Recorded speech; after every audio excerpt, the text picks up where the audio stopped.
Hello दोस्तों, आप सभी का स्वागत है आपका अपना क्लास एसएस क्लास 2.0 में। तो फ्रेंड्स, आज हम लोग केमिस्ट्री चैप्टर 3 मेटल और नॉन मेटल है, इसका पार्ट 3 कवर करेंगे। इससे पहले पार्ट 1 और पार्ट 2 पढ़ाया जा चुका है, आप लोग केमिस्ट्री के प्लेलिस्ट में जाके देख सकते हैं।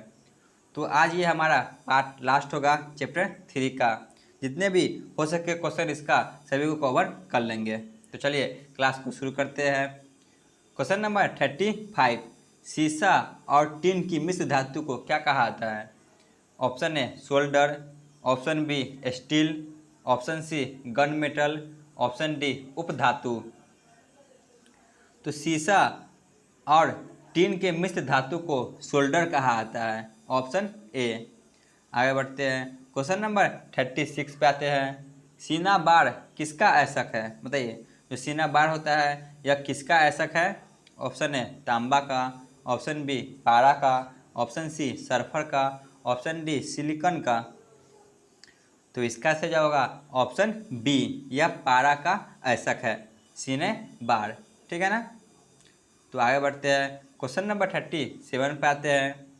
भोजन रखने वाले कनस्तर पर टिन की परत चढ़ाई जाती है, जिन की नहीं, क्योंकि? ऑप्शन ए टिन की अपेक्षा जिन महंगा होता है, ऑप्शन बी जिंक का द्रव्यनाक टिन से द्रव्यनाक से अधिक होता है, ऑप्शन सी जिंक की क्रियाशीलता टिन से अधिक होता है, ऑप्शन डी जिंक की क्रियाशीलता टिन की क्रियाशीलता से कम होती है। बताइए क्या होगा? तो इसका सही जवाब होगा ऑप्शन डी। ठीक है ना, जिंक की क्रियाशीलता टिन की क्रियाशीलता से कम होता है। आगे बढ़ते हैं, क्वेश्चन नंबर 38 पे आते हैं। निम्नलिखित में कौन सी विधि लोहे की कड़ाही को जंग लगने से बचाने के लिए उपयुक्त है? बताइए, इनमें से कौन सी ऐसी विधि है जिनका प्रयोग करके लोहे की कड़ाही को जंग लगने से बचाया जा सकता है? ऑप्शन ए ग्रीज लगाकर, ऑप्शन बी रंगाई कर कर, ऑप्शन सी जिंक की परत चढ़ाकर, ऑप्शन डी इनमें से सभी के द्वारा। तो इसका सही जवाब होगा ऑप्शन सी, जिंक की परत चढ़ाकर जितने भी लोहे की कढ़ाई होती है उसे जंग से बचाया जा सकता है। क्वेश्चन नंबर 39 पे आते हैं। निम्नलिखित में कौन सी धातु ठंडे जल के साथ काफ़ी तेज़ी से अभिक्रिया करके विस्फोट आवाज़ उत्पन्न करती है? Option A magnesium, option B aluminium, option C calcium, option D sodium. तो इसका सही जवाब होगा ऑप्शन डी सोडियम। ठीक है ना, यह ठंडे जल के साथ काफ़ी तेज़ी से अभिक्रिया करते हैं और विस्फोट की आवाज़ भी उत्पन्न करते हैं। आगे बढ़ते हैं, क्वेश्चन नंबर 40 पे आते हैं। निम्नलिखित में कौन सी धातु जल के साथ बिल्कुल अभिक्रिया नहीं करता है? बताइए, इनमें से कौन सी ऐसी धातु है जो जल के साथ बिल्कुल ही अभिक्रिया नहीं कर पाता है?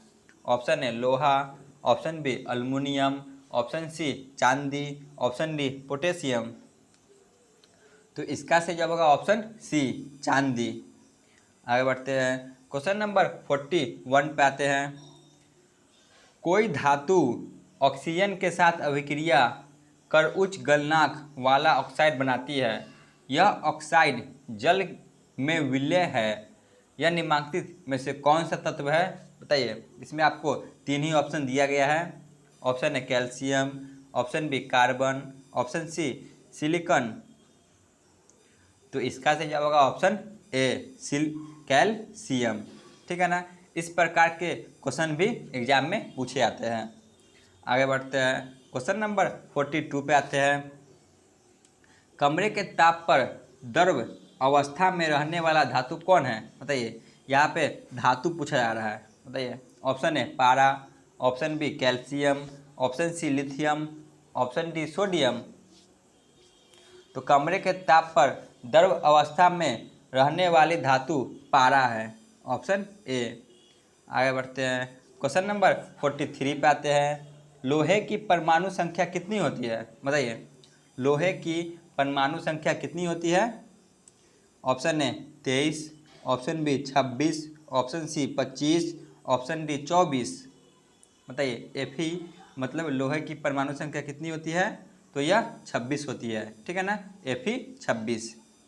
आगे बढ़ते हैं, क्वेश्चन नंबर 44, अल्युमिनियम पर उसके ऑक्साइड की मोटी परत बनाने की प्रक्रिया को क्या कहता है। ऑप्शन ए एनोडीकरण, ऑप्शन बी यश लेपन, ऑप्शन सी क्रोमियम लेपन, ऑप्शन डी मिश्र उत्वरण। तो इसका सही जवाब होगा ऑप्शन ए एनोडीकरण कहा आता है। आगे बढ़ते हैं, क्वेश्चन नंबर 45 पे आते हैं, मुक्त अवस्था में पाई जाने वाली धातु कौन है, बताइए जो मुक्त अवस्था में पाई जाती है।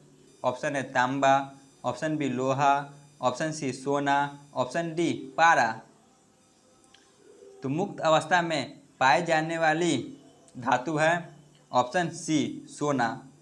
आगे बढ़ते हैं, क्वेश्चन नंबर 46 पे आते हैं, सबसे अधिक सक्रिय धातु कौन है, बताइए सबसे अधिक सक्रिय धातु कौन है।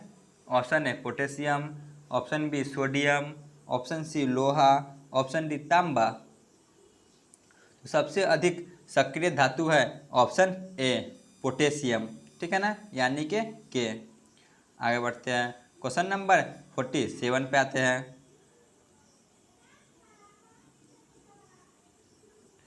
सबसे कठोर प्राकृतिक पदार्थ कौन है, बताइए सबसे कठोर प्राकृतिक पदार्थ कौन है। ऑप्शन ए सोना, ऑप्शन बी चांदी, ऑप्शन सी लोहा, ऑप्शन डी हीरा। तो सबसे कठोर प्राकृतिक पदार्थ है हीरा, ऑप्शन डी यानी कि डायमंड, ठीक है। आगे बढ़ते हैं, क्वेश्चन नंबर 48 पे आते हैं, ग्रेफाइट होता है, बताइए जो ग्रेफाइट होता है वह कैसा होता है। ऑप्शन ए विद्युत का कुचालक, ऑप्शन बी विद्युत का सुचालक, ऑप्शन सी दोनों कुचालक और सुचालक, ऑप्शन डी इनमें से कोई नहीं। तो ग्रेफाइट कैसा होता है, तो ग्रेफाइट विद्युत का सुचालक होता है, ठीक है ना, गुड कंडक्टर ऑफ इलेक्ट्रिसिटी कहा जाता है, ऑप्शन बी। आगे बढ़ते हैं, क्वेश्चन नंबर 49 पे आते हैं, संधारण की क्रिया निम्नलिखित में किसकी उपस्थिति में घटित होती है। ऑप्शन ए वायु प्लस H2, ऑप्शन बी वायु प्लस N2, ऑप्शन सी वायु प्लस जलवाष्प, ऑप्शन डी ऑक्सीजन। तो इसका सही जवाब होगा ऑप्शन सी वायु प्लस जल वाष्प। आगे बढ़ते हैं, क्वेश्चन नंबर 50 पे आते हैं, धातु जो सिर्फ अम्लराज में घुलता है वह क्या है, जो सिर्फ अम्लराज में घुलता है। Option A Al, option B Fe, option C Au, option D Cu। यानी कि अल्युमिनियम, आयरन, गोल्ड, कॉपर। बताइए जो अम्लराज में कौन घुलता है, तो यह option D, sorry option C Au यानी कि गोल्ड, जो कि अम्लराज में भी घुल जाता है। तो चलिए आगे बढ़ते हैं, क्वेश्चन नंबर 51 पे आते हैं, जो इस क्लास और इस चैप्टर का भी अंतिम प्रश्न है। निम्नलिखित में किस धातु का विस्थापन उसके लवण के विलयन से लोहा द्वारा होता है। Option A sodium, option B magnesium, option C calcium, option D तांबा। तो इसका सही जवाब होगा ऑप्शन डी तांबा के द्वारा, ठीक है ना। तो आज का क्लास यहीं पे ख़त्म होता है, इससे आगे चैप्टर 4 आपको अगले क्लास में मिल जाएगा। धन्यवाद।